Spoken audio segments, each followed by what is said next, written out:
Hello everyone and welcome to another video. Now this is another cheap untested PC that I found on eBay and decided to take a risk on. I like to buy these machines with the intention to salvage and sell a few working parts from them, if there are any working parts of course, because each PC is different. Sometimes untested will mean just that, or sometimes it'll mean that the seller knows full well it's broken and doesn't want to deal with it anymore. Always buy at your own risk. This fractal design based computer came from a reputable and trusted seller that I've used before, so I had a good feeling that we'd be able to get a few working parts from it. The case itself is a bit dirty and beaten up, which I expected, so I probably won't be keeping it, but I will clean it up as best I can before selling it really cheap or giving it away locally to someone who doesn't mind a few marks and scratches. Removing the side panel, and there are a few noteworthy observations to be made. The CPU cooler is missing, the hard drive has no power connector attached to it, and although 50% more effort has gone into powering up the graphics card, it's not quite adequate. The DVD drive has come loose too, but I actually thought this was missing at first when I opened the front door, or flap, or whatever part this is called. I'm glad to see it is included, as I can get a few pounds for it on a local selling site. At first glance though, there are a couple of little treasures in here, notably the power supply and the Gigabyte motherboard. These socket 1155 boards seem to have gone up in price a bit recently, which is good news as a seller, but not so much as a buyer. It's no good news at all though if it doesn't work, but we'll find out if it does or not a little later on. I'm actually quite excited about the graphics card as well, because while it isn't that rare, it is sort of a special edition of an already existing card, so that will get its own dedicated video at some point for sure. Time to disassemble it all then and get it on the test bench. The first thing to come out is the hard drive. This is a Western Digital 1TB HDD, and although I'd recommend an SSD for a build of any budget in 2023, these do still sell well. Next up, we'll remove the RAM. This machine has 16 gigs of DDR3. It has two completely different brands of the stuff, clocked at different speeds, but at least we have two sets here, not just a mishmash of random RAM. We have two 4GB XMS3 modules clocked at 1333 MHz and two 4GB modules of Corsair Vengeance clocked at 1866. These sets can be sold separately, again if all of the RAM works as it should. I would assume that someone has done a little bit of an upgrade later down the line after initially going with 8 gigs in the build. Next up, we'll get the Wi-Fi adapter out of the way. These are always handy. No antennas were included, but I do have some spares, believe it or not. I have a drawer full of odd bits specifically for situations like this. I'm a man who gathers and ultimately keeps all sorts of junk for seemingly no reason until that reason appears out of nowhere about a year later. We have to talk about the graphics card now though. I'm really excited about this. Although it is old and probably not capable of much these days, it is quite an interesting piece of hardware. The GTX 560 Ti 448 from Gamewood. This is more like a GTX 570 than a 560 Ti, but I'll make a video about it in its own right because it's quite cool in my opinion. Next up, it was time to take out the motherboard. Now if you saw yesterday's video, you know what happens next. After disconnecting the cables and removing the screws, of which all were actually present, I was joined by a fat slimy friend.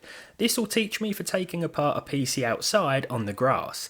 Now I really enjoy the outdoors and nature, everything like that, but I have a weird phobia of worms. I have done for years. I don't know why, but something about the way they move, it just creeps me out.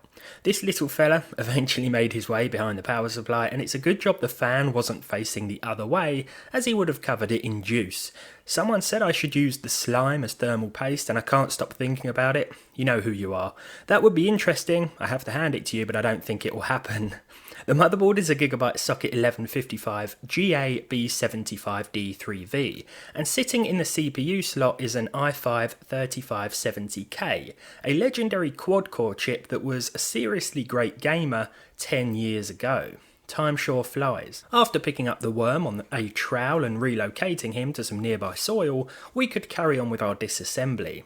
The power supply here, now covered in worm juice, is a Corsair HX850, a semi-modular unit that will have powered this PC with zero issues back in the day. I'll have to try and track down some extra cables for this thing before selling it on, or I might just keep it for those beefier GPU tests. We'll have to see. The last thing to remove was the fans. We have two of these fractal design fans in this case, and they should clean up nicely. I have no use for fans as I use an open test bench, but I'll probably put them in another build before selling that. I almost forgot the DVD drive for a second too. Now I don't want to thoroughly clean everything just yet because we need to see if everything or anything works. I always suggest testing any second-hand parts you buy before cleaning them, that way you know whether or not they work as intended. If you start taking things apart and cleaning them, and then that thing doesn't work, you can't be sure if you broke it or not. I did however give everything a light dusting with a soft brush and electronic air duster before bringing it back into the house. Nothing major, but I don't want lumps of dust blowing about everywhere inside. I reassembled everything on my desk and used a screwdriver to turn the PC on by touching the power pins. I should mention that I also applied some thermal paste to the i5 and used a stock cooler from an Intel Socket 1200 processor to test it. The coolers are interchangeable for anyone wondering. The fans span a couple of times and then stopped, but after a few seconds the system booted into life and we were greeted with the BIOS screen. It seemed that everything was working just fine. All of the RAM was recognised too, and so was the WD hard drive. I did have some doubts, mainly about the graphics card, because that's usually the first thing to stop working in pre-owned systems like this, at least in my experience, but as you can see, it seems to work perfectly. All I could do now was swap out the hard drive for my SSDs and jump into a few games to see how this combination of parts handled itself.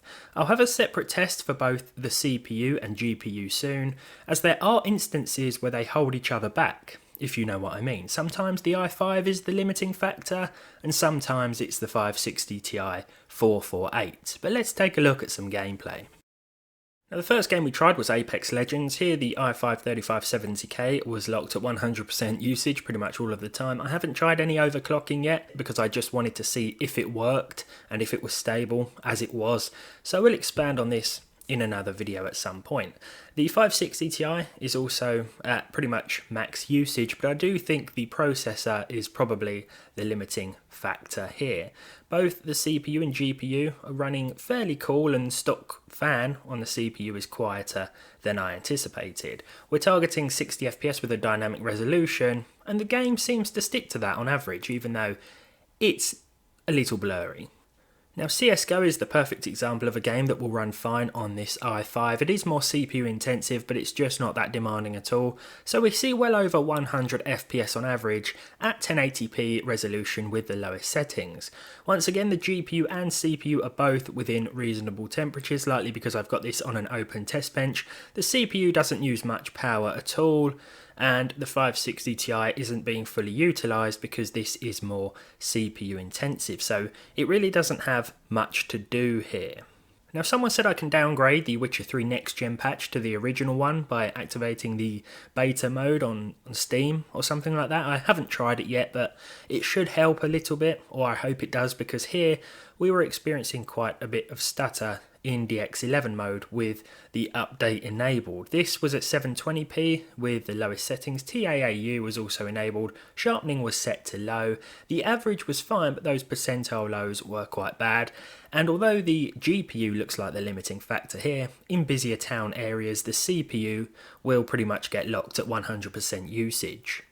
Grand Theft Auto 5 was actually really surprising. I perhaps underestimated the power of these parts when I selected 1080p with the normal or lowest settings. FXAA was enabled, but the average frame rate was really good and the percentile lows were also very solid. Now this card has about 1.2 gigs of VRAM, and as you can see it's going to use that in pretty much every situation that it's in. I do like the 560 Ti, and the 448 edition is even more special, but as I said before, we'll make a dedicated video on it very soon. Now we actually didn't need the performance mode for Fortnite. This ran fine with the regular DX11 mode enabled and the low settings. We did see an average of at least 60 FPS, but there will be a few little stutters here and there, I think because of the CPU mainly. 4 cores and 4 threads seems to be a problem for Fortnite these days, since it's had a few updates, but the GPU is also struggling a little bit as well. That said, I could play Fortnite like this, I think. Perhaps I'd enable a 60 FPS frame rate cap to make the stutters feel less noticeable, but it is enjoyable. Crysis 2 is an absolute classic in my opinion. This seems to be capped natively at 65 FPS, so that is what it averaged. I'm using the high preset, which in Crysis 2 is basically the lowest preset. High resolution textures were disabled, and so was VSync. I'm not quite sure why the game capped itself to 65, but this is something I've experienced before. Now we're not actually using all of the card's VRAM here.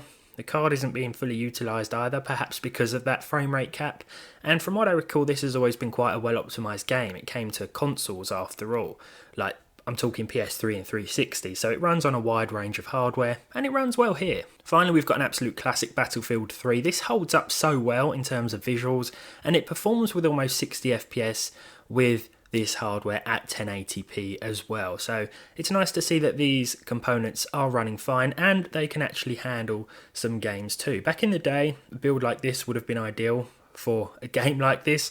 I think it came out around the same time as these components. So if I was playing Battlefield 3 back in the day using this system, I'd be more than happy with the performance. Overall then, these components, well, I think we got quite lucky with them. This untested build turned out to be working, and after a little bit of a clean up, all of these parts should look a lot better as well. Join me again next time when we'll be testing probably the GTX 560 Ti 448. But as for this video, I hope you've enjoyed it. If you did, leave a like, leave a dislike if you didn't. Subscribe to the channel if you haven't done so already. Always be careful when buying so-called untested hardware online. Do your research properly and be sure to test things before cleaning it up and all that. Thank you again, and hopefully I'll see you all in the next one.